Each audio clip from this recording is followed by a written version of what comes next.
அண்ணா பத்திரிகை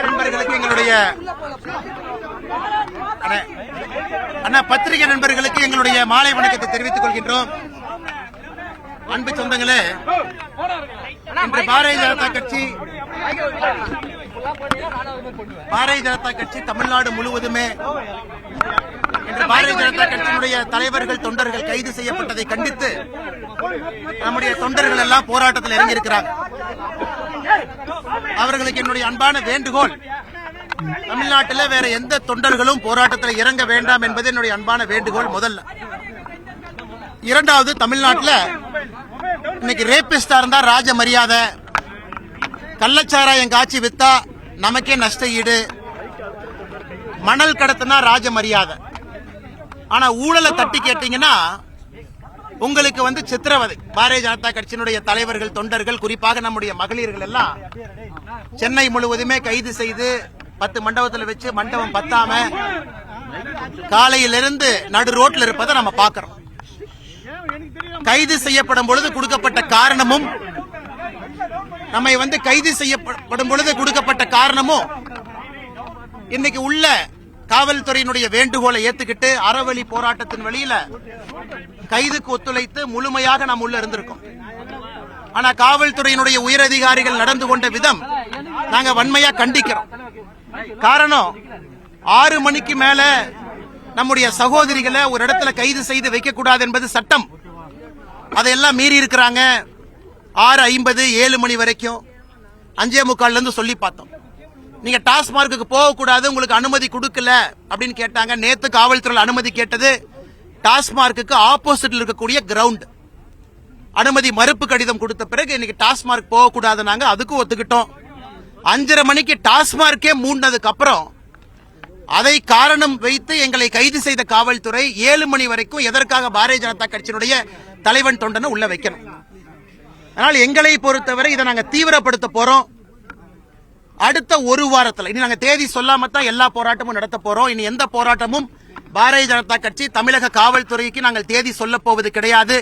காவல்துறையின் மீது நாங்கள் நம்பிக்கை இழந்து விட்டோம். ஜனநாயகத்தில் பாரதிய ஜனதா கட்சி காவல்துறைக்கு எந்த விதமான கடிதமும் நாங்கள் கொடுக்க போறது கிடையாது. எந்த ஆர்ப்பாட்டத்திற்கும் பாரதிய ஜனதா கட்சி கடிதம் கொடுக்க மாட்டோம். இதுவரை கடைசியாக 7 கடிதம் கொடுத்தோம். 7 ஆர்ப்பாட்டத்திற்கு 7ஐயும் நிராகரிச்சிருக்கிறாங்க. 7க்கும் பிரிவென்டிவ் கஸ்டடி வச்சிருக்கிறாங்க. ஜனநாயகத்தினுடைய குரல் விளைய காவல்துறை திமுகவினுடைய ஏவல் துறையாக மாறி இருக்கின்ற காரணத்தினால அடுத்த ஒரு வாரத்தில் நடக்கக்கூடிய போராட்டம் தமிழ்நாட்டில் இருக்கக்கூடிய 5000க்கும் மேற்பட்ட டாஸ்மாக் கடையில முதலமைச்சர் மு.க. ஸ்டாலின் அவருடைய பிரேம் போட்ட போட்டோவை மகளிர் அணி ஆணி அடிச்சு அதை அங்க ஒட்ட போறாங்க. அடுத்த ஒரு வாரத்துக்குள்ள தேதி குறிப்பிடாம தமிழகத்தில் இருக்கக்கூடிய டாஸ்மாக் எல்லா கடையிலும் பாரதிய ஜனதா கட்சியினுடைய சகோதரிகள், தாய்மார்கள், மகளிர் அணி முன்னிருந்து நானும் உட்பட தமிழ்நாட்டில் டாஸ்மாக் கடையில முதலமைச்சருடைய பிரேம் போட்ட போட்டோவை சுத்தில் வச்சு ஆணி வச்சு அடிச்சு அதை ஒட்ட போறோம். ஏப்ரல் முதல் வாரத்தில் ஒரு நாள் பாரதிய ஜனதா கட்சியினுடைய தலைவர்கள் தொண்டர்கள் டாஸ்மாக் கடையை மூடி பூட்டு போட போறோம். இந்த 2 போராட்டமும் அடுத்த 15 நாட்களுக்குள்ள 2 தேதியில் நடக்கும். 22ஆம் தேதி ஒரு போராட்டம் சென்னையில் நடப்பதற்கு வாய்ப்பு இருக்கு. அதுவும் அறிவிக்க போறதில்ல. காவல்துறை பாரதிய ஜனதா கட்சிக்கு மரியாதை கொடுக்காத வரை பாரதிய ஜனதா கட்சி காவல்துறைக்கு மரியாதை கொடுக்காது. Very simple. காவல்துறையை பொறுத்த வரைக்கும் யூனிஃபார்ம் போட்டிருக்கிறவங்க ஒரு ஜனநாயகத்தில் எங்களை போன்ற அடக்கமாக ஒடுக்கமாக ஜனநாயகத்தின் வழியில் வந்திருக்கக்கூடிய ஒரு கட்சி தமிழ்நாட்டில் எங்கேயுமே பஸ் உடைக்கல, யாரையும் தீயை பற்றி கொளுத்தல, நடு ரோட்ல யாரையும் வெட்டி சாய்க்கல. எப்பொழுதும் அறவழி போராட்டம் தான். அறவழி போராட்டத்திற்கு அனுமதி இல்லை என்று முடிவான பிறகு நாங்கள் காவல்துறையின் மீது வைத்திருக்கக்கூடிய மரியாதையை, நம்பிக்கையை இழந்திருக்கின்றோம். அடுத்த 2 போராட்டமும் கட்டாயமாக நடக்கும். காவல்துறை முடிஞ்சா எங்களை தடுத்து பார்க்கட்டும். இனி தமிழ்நாட்டில் யூனிஃபார்ம் போட்ட ஒரு போலீஸ்காரங்களுக்கு இன்னையிலிருந்து தூக்கம் இருக்கக்கூடாது. நான் பாரதிய ஜனதா கட்சியினுடைய எல்லா தொண்டர்களுக்கும் இந்த நேரத்தில் நான் சொல்ல விரும்புறேன். நமக்கு மரியாதை கொடுக்காத காவல்துறை இன்னையிலிருந்து தூங்கக்கூடாது. விதவிதமான போராட்டம், ஆர்ப்பாட்டம் தமிழகத்தில் நடந்துகிட்டே இருக்கும். மே 2026 வரை ஒரு மரியாதை எப்படி கொடுக்கணும்னு அது தெரியாத அதிகாரிகள் கமிஷனரா டிஜிபியா உட்கார்ந்து இருக்கிறாங்க. அந்த சேரல திமுகவை காக்கா பிடிச்சு கோந்து போட்டு உட்கார்ந்து இருக்கிறாங்க. அதனால் தமிழ்நாட்டில் இருக்கக்கூடிய எல்லா காவல்துறை நண்பர்களுக்கும் சகோதர சகோதரிகளுக்கும் ஒரு பெரிய களங்கத்தை காவல்துறை உயர் அதிகாரிகள் ஏற்படுத்தி இருக்கிறாங்க. இத்தனை காலமாக பொறுமையாக எப்பொழுதும் காவல்துறைக்கு ஆதரவாக பேசிய அரசியல்வாதி நான். ஆனா என்னுடைய தொண்டர்களையும் என்னுடைய சகோதரிகளையும் இழிவுபடுத்திய பிறகு இன்னைக்கு ராத்திரியிலிருந்து காவல்துறையை நான் தூங்க விட மாட்டேங்க. Very clear, very clear. என்ன நடந்தாலும் பாத்துக்கலாம்.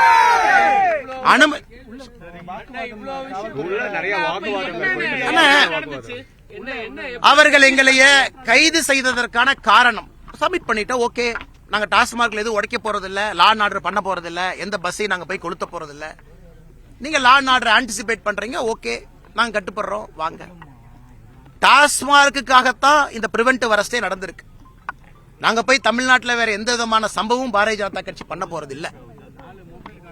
5:30 மணிக்கு டாஸ்மார்க் கடையே மூடிய பிறகு லிட்டரலா சண்டை போட்டு தான் வெளியே வந்திருக்கும். இரவு 11 மணி வரை 12 மணி வரை உட்கார வைக்கணும்னா இது என்னது? இது என்னது? இது நியாயமா? ஜனநாயகத்தில் நாங்களாம் எங்க வீட்டுக்கு போராடிட்டு இருக்கிறோமா, இல்ல நாட்டுக்கு போராடிட்டு இருக்கோமா, சமுதாயத்துக்கு போராடிட்டு இருக்கிறோமா? நாங்களாம் செல்ஃபிஷ் பீப்புளா? நாங்க இந்த சமுதாயம் திருந்த வேண்டும் என்பதற்காகத்தான் இந்த போராட்டம் நடந்துட்டு இருக்கு. அதற்கு மரியாதை கொடுக்க தெரியல ஒரு பாரதிய ஜனதா கட்சியினுடைய தலைவனை தொண்டவனை மண்டபத்தில் அடத்து வைக்காம நான் சென்னை ஃபுல்லா சுத்துவேன், ரோட்ல இறக்கி விடுவேன். இருக்கக்கூடிய மண்டபத்தில் டாய்லெட் சில மண்டபத்தில் இருக்காது. பெண்களுக்கு 6 மணிக்கு மேல என்ன மரியாதை பெண்களுக்கு சட்டத்தின்படி கொடுக்கணுமோ கொடுக்க தெரியாது. ஆனா நான் எங்க மேலதிகாரிகள் சொல்லிட்டாங்க, டிஜி சொல்லிட்டாங்க, கமிஷனர் சொல்லிட்டாங்க, நாங்க உங்களை நைட்டு வரைக்கும் வச்சிருப்போம்னா எப்படி அந்த இதை நாங்க எடுத்துக்க முடியுங்கண்ணா? இது ஜனநாயக முறைப்படி தான் இருக்கும். அதனால நான் காலையிலேயே உங்களுக்கு சொன்னேன், எல்லா ஆர்ப்பாட்டமும் நீ தேதி இல்லாம தான் நடக்குங்கண்ணா. நீ தேதி எல்லாம் உங்களுக்கு சொல்ல போறது கிடையாது. சிஎம் வீட்டை முற்றுகையிடுவோம், சொல்லாம பண்ணுவோம் அப்படின்னு சொல்லிருக்கீங்க. ரகுபதி அமைச்சர் அவர்கள் ஒரு பதில் சொல்லியிருக்காரு, வந்து பார்க்க சொல்லுங்க, டெல்லி போல உறுதியா வருவேன். அந்த கிரிமினல் ரகுபதிக்கு நல்லா சொல்லியிருக்கேன். அளவுக்கு அதிகமாக சொற்று சேற்ற வழக்குல தமிழ்நாட்டினுடைய மந்திரி ரகுபதி, சிறைத்துறை, லஞ்ச ஒழிப்புத்துறை, வெக்கக்கேடு, அளவுக்கு அதிகமாக சொத்து சேர்த்த வழக்கு ரகுபதியின் மீது நடந்து கொண்டிருக்கிறது. சட்டத்துறை அமைச்சராக இருக்கிறாங்க. அவரு மேல வருமானத்துக்கு அதிகமா சொத்து சேர்த்த கேஸ் நடந்துகிட்டு இருக்கு. இவர் சட்டத்துறை அமைச்சர், கோர்ட்ஸ் எல்லாம் அவர் கீழே. இவர் எங்க கிட்ட சட்டத்தை பத்தி ரகுபதி சொல்றாரு. அதனால என்னை பொறுத்தவரை தமிழகத்தினுடைய சட்டத்துறை அமைச்சரே கிரிமினல் தான். அவருக்கு சட்டத்தை பாதுகாப்பதற்கோ சட்டத்தை போற்றி வணங்குவதற்கோ அவருக்கு எந்த விதமான அருகதையும் இல்லை. வருவது உறுதிதான். ஏன்னா டாஸ்மார்க் கேஸ்ல எங்களை பொறுத்தவரை முதல் குற்றவாளியாக வர வேண்டியவர் தமிழகத்தினுடைய முதலமைச்சர் ஐயா மு.க. ஸ்டாலின். ஏன் நீங்க இது டெல்லி அரசியல், தமிழ்நாடு அரசியல், இது சென்னை அரசியல். டெல்லிக்கெல்லாம் ஏன் போறீங்க? தமிழ்நாட்டில் பாஜகவை பார்க்கட்டும், நாங்க டெல்லிக்கே போகல. பாப்பா எடுபடுமா செஞ்சா தானே தெரியும். நாங்க செஞ்சு காட்ட போறோம். எடுபடுமா எடுபடாதான் அப்புறம் பார்ப்போம். செய்வது உறுதின்னு சொல்லிட்டேன். டாஸ்மார்க் வழக்கில் என்னை பொறுத்தவரை முதல் குற்றவாளியாக இருக்க போறவரே தமிழ்நாட்டினுடைய இன்றைய முதலமைச்சராக இருக்கக்கூடிய மு.க. ஸ்டாலின் நான் சொல்லிட்டேன். அதுக்கு மேல நான் மூடி மறைச்சு எதுவுமே பேசலீங்கன்னா நிச்சயமா வீரியம் அதிகரிக்கும். நான் சொல்லிட்டேன் பாருங்க, காவல்துறை இன்னைக்கு நைட்ல இருந்து தூங்கக்கூடாதுன்னா. தமிழ்நாட்டில் காவல்துறைக்கு கிடைத்த நிம்மதியான தூக்கம் என்பது இன்றைக்கு இரவு இருக்கணும். ஒரு சீனியர் ஆபீசர் கொடுக்கிற இல்லீகல் ஆர்டர் எல்லாம் ஒரு காவல்துறை ஃபாலோ பண்ணிக்கிட்டு இருந்தா சட்டம் ஒழுங்கு எங்க போய் நிக்கும்? சட்டம் ஒழுங்கு எங்க போய் நிக்கும்? எங்களுக்கு என்ன காவல்துறைக்கு உபத்திரம் கொடுக்க வேண்டும் என்கின்ற ஆசையா? இல்ல ஸ்ட்ரீட்ல பேட்ரோல் பண்ண வேண்டிய காவல்துறையை பிடிச்சு பாரதிய ஜனதா கட்சி அடைச்சு வச்சு வேலை செய்யக்கூடாது. மரியாதை கொடுக்கணும். There is a respect. ஒரு முறை பொறுத்துக்கிட்டோம், 2 முறை பொறுத்துக்கிட்டோம், 6 முறை பொறுத்துக்கிட்டோம், எல்லாம் ஒரு லிமிட் தான்.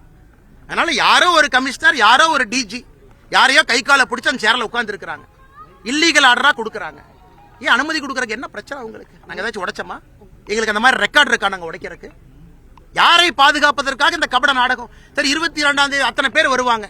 நாங்க லா அண்ட் ஆர்டர் பண்ண எங்க போய் நீங்க போலீஸ் வச்சுட்டு இருப்பீங்க? யாரை தடுப்பீங்க? நீங்க எங்க நீங்க ஆளை டிப்ளை பண்ண எனக்கு தெரியாதானே? எனக்கு அந்த கம்ப சூத்திரம் தெரியாதா? எப்படி காவல்துறை அலையவும் எனக்கு தெரியாதா? அதை செய்ய வேண்டாம் என்று அரசியலுக்கு வந்திருக்கேன்.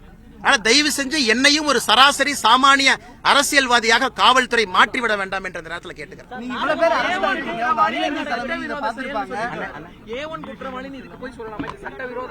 அரஸ்ட் பண்ண சொல்லுங்க. சட்டத்துறை அமைச்சர் நான் சட்டவிரோதமான செயல் சொன்னார்ல, தைரியம் இருந்தா ரிமாண்ட் பண்ண சொல்லுங்க. நான் முதலமைச்சர் மு.க. ஸ்டாலின் அவர்களை A1 குற்றவாளியாக வர வேண்டும் என்று சொல்லி இருக்கிற அந்த வழக்கில் அரஸ்ட் பண்ண சொல்லுங்க. அவர் சட்டத்துறை அமைச்சர் தான், சட்ட கையில தான் வச்சிருக்காரு. நான் பயந்துகிட்டு ஐயோ ரகுபதி என்ன பயந்துட்டேன் நான் சொன்னது பொய்ன்னு சொல்ல போறேன்னா கிடையாது. நான் சொன்னதிலே நான் தெளிவாக இருக்கின்றேன். காரணம், குற்றவாளிய ஹார்பர் பண்றாங்க, செந்தில் பாலாஜிய ப்ரொடெக்ட் பண்றாங்க. சிறைக்கு போனதுக்கு அப்புறம் திரும்ப அதே பதவி கொடுக்கறாங்க. தமிழ்நாட்டில் டாஸ்மார்க்ல இவ்வளவு ஊழல் நடந்திருக்குன்னு இத்தனை பேர் பேசிய பிறகு கூட 1 வருஷத்துக்கு மேல சிறையில் இருந்து வந்த செந்தில் பாலாஜிக்கு அதே துறையை கொடுக்கிறார்னா எப்படி இவரை குற்றவாளி இல்லை என்று நான் சொல்லுவேன்? ஹார்பரிங்க கிரிமினல் கூட இருக்காரு. முதலமைச்சருக்கு அது இது இல்லையா? இன்னைக்கு உச்சநீதிமன்றமே கேள்வி கேட்கிறாங்க, அமைச்சரை பார்த்து தார்மீக அடிப்படையில நீங்க அமைச்சரா கன்டினியூ பண்ணுமான்னு கேட்கிறாங்க. இந்த அடிப்படையில முதல் குற்றவாளின்னு சொல்றேன். ஏன்னா எனக்கு என்னுடைய மூளைக்கு எட்டின வரைக்கும், என்னுடைய கருத்து சுதந்திரத்துக்கு எட்டின வரைக்கும் எனக்கு தெளிவா தெரியுது சிஎம் இஸ் இன்வால்வ்ட். அதனாலதான் அந்த நீஜக் ரியாக்ஷன். கடந்த 15 நாட்களாக தமிழக அரசு போடக்கூடிய நாடகம் எல்லாம் என்ன? டாஸ்மார்க்ல முதலமைச்சர் இன்வால்வ் ஆயிருக்காரு, அதை மடைக்கணும். அதனால யாங்க செந்தில் பாலாஜி மேல போக போறதில்லை. எங்களை பொறுத்தவரை முதல் குற்றவாளி மு.க. ஸ்டாலின். நாடகம் ஆடுறதை விட்டுட்டு மேல் நடவடிக்கை எடுங்கன்னு டிவிக்கு அறிக்கை விட்டுருக்காங்க. இந்த டாஸ்மாக் விவகாரத்துல டிவிக்கே முதல்ல வர சொல்லுங்கண்ணே. ஸ்கூல் பசங்க மாதிரி உட்கார்ந்து பாலிடிக்ஸ் பண்ணிருக்காங்க டிவிக்கே. என்ன சினிமா ஷூட்டிங்ல இருந்து அரசியல் பண்ணுவாங்களா? என்ன டிவிக்கே சினிமா ஷூட்டிங்ல உட்கார்ந்து பாட்டு பாடிக்கிட்டு நடிகைகளோட இடுப்பை கிள்ளிக்கிட்டு அரசியல் பண்ணிட்டு இருக்காரு விஜய். திரும்ப எனக்கு பேச தெரியுமல்ல. டிவிக்கேவும் பவுண்டரியை கிராஸ் பண்ணக்கூடாது. நானும் டிவிக்கேவும் மரியாதையா தான் பேசிட்டு இருக்கேன். அறிக்கை விடும்போது அறிக்கைக்கு ஒரு காரணம் இருக்கும். நான் என்ன விஜய் மாதிரி உட்கார்ந்து நடிகைகளோட இடுப்பை கிள்ளிக்கிட்டு உட்கார்ந்து டான்ஸ் ஆடிட்டு அங்கிருந்து அறிக்கை கொடுத்துட்டு இருக்கேனா? நான் களத்திலிருந்து போராடி கொண்டிருக்கின்றேன், களத்திலிருந்து பேசுறேன். இதென்ன ஒர்க் ஃப்ரம் ஹோம் பாலிடிக்ஸா விஜய்க்கு? என்ன ஒர்க் ஃப்ரம் ஹோம்? நாடகம் யாரு பண்றாங்க? யாரு? விஜய்க்கு 50 வயசுல அரசியல் வரணும்னு தோணுச்சா? 30 வயசுல எங்க போனாரு? 50 வயசுல காலைல புத்தா எழுப்பி விட்டு நடிகர் விஜய் அரசியலுக்கு வர சொன்னாரா? விஜய் யாரோட பி டீம்? நாடகம் யாரு பண்றாங்க? பிஜேபி பண்ணுதா, விஜய் பண்றாரா? நாடகம் பண்ணுவது விஜய், நாடகம் பண்ணுவது டிவிக்கே. திராவிட முன்னேற்ற கழகத்தினுடைய பி டீம் தான் விஜய். இன்னைக்கு நான் ஆணித்தரமா உறுதியா சொல்றேன், தமிழக வெற்றி கழகத்தினுடைய நடவடிக்கையை பார்த்த பிறகு நான் சொல்றேன், திராவிட முன்னேற்ற கழகம் மறுபடியும் ஆட்சிக்கு வர வேண்டும் என்று ஆரம்பித்த சீக்ரெட் ப்ராஜெக்ட் தான் தமிழக வெற்றி கழகம், சகோதரர் விஜய் அவர்கள். ஏன்னா வரம்பு மீறி அவர்கள் பேசும்பொழுது எனக்கும் பேச தெரியும். மரியாதை கொடுத்து மரியாதை வாங்கிக்கணும். சும்மா இந்த குசி ஆனந்த் உட்கார்ந்துகிட்டு இந்த அறிக்கையெல்லாம் கொடுக்க கூடாது. நீ எல்லாம் ஒர்க் ஃப்ரம் ஹோம் பாலிடிக்ஸ் பண்ணிட்டு இருக்க, களத்துக்கு வா. அப்படியே படாம அப்படியே உட்கார்ந்து ஆக்டிங் பண்ற இடத்துல இருந்து அறிக்கை டைப் அடிச்சு அனுப்பிட்டு இருக்க. உனக்கு என்ன தெரியும் மக்கள் கஷ்டத்தை பத்தி? சிகரெட் குடிப்ப, மூவில ட்ரிங்க்ஸ் அடிப்ப, இதெல்லாம் பண்ணிட்டு டாஸ்மார்க் பத்தி பேசுறதுக்கு விஜய்க்கு யார் உரிமை கொடுத்தா? ஏன் மாஸ்டர் படத்துல விஜயோட கேரக்டர் என்ன? என்னன்னு சும்மா ஒரு குல்லாவை போட்டுட்டு நான் வந்து மைனாரிட்டி பக்கம் இருக்குன்னு ஒரு நாள் வந்து இஃப்தார் வச்சுட்டு எல்லாம் வந்துருமானே? எனக்கும் பேச தெரியும். அதனால இந்த அறிக்கை எல்லாம் இந்த குசி ஆனந்தெல்லாம் கரெக்டா லிமிட்ல வச்சுக்கணும். சும்மா எங்க பக்கத்துல வச்சுட்டு இந்த ஒர்க் ஃப்ரம் ஹோம் பாலிடிக்ஸ் பண்ணிட்டு சின்ன பசங்க மாதிரி பாரதிய ஜனதா கட்சிட்டு வந்து சண்டை போடக்கூடாது.